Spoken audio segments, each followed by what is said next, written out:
আমি ধ্বংস। এই জীবনে যতটুকু দুঃখ আমি পেয়েছি, সত্যি বলছি, তার এক বিন্দু পরিমাণও বহন করার শক্তি আমার ছিল না। কখনো চাইলেই কাঁদতে পারিনি, কখনো কারো কাঁধে মাথা রেখে বলতে পারিনি আমি ভালো নেই। তাই নিজের ভিতরেই সব জমিয়েছি হাসি মুখের আড়ালে, নীরবতার গভীরে। মানুষ ভাবে আমি শক্ত, আমি নির্লিপ্ত, আমি সব পারি, অথচ কেউ জানে না ভেতরে ভেতরে আমি কতবার ভেবেছি। একা রাতে বালিশ ভিজিয়েছি, চোখের জল দিয়ে গোপনে যুদ্ধ চালিয়ে গেছি। আমি নিজেকে এতবার জোড়া লাগিয়েছি যে এখন নিজের আসল রূপটাই ভুলে গেছি। কখনো ভাবিনি হয়তো এই দুঃখগুলো সামলে নিতে পারবো, হয়তো সময় ঠিক করে দিবে সব কিছু। কিন্তু বাস্তবতা হলো আমি আয়ত্তের বাইরে দুঃখ ধারণ করতে করতে এখন নিজেই ধ্বংস হয়ে গেছি। এখন মনে হয় আমি নেই, আমি কেবল এক ভাঙা মানুষ, যার ভিতরে অনেক কথা জমে আছে কিন্তু শোনার কেউ নেই।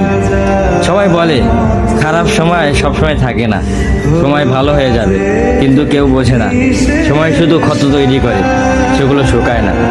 আমি এখন কেবল একটু নীরবতা, মুখে হাসি, চোখে অন্ধকার আর মনে একরাশ দুঃখের বোঝা নিয়ে প্রতিদিন বেঁচে থাকার অভিনয় করে যাই। আমি ধ্বংস হয়েছি, তবু মুখে বলি আমি ভালো আছি।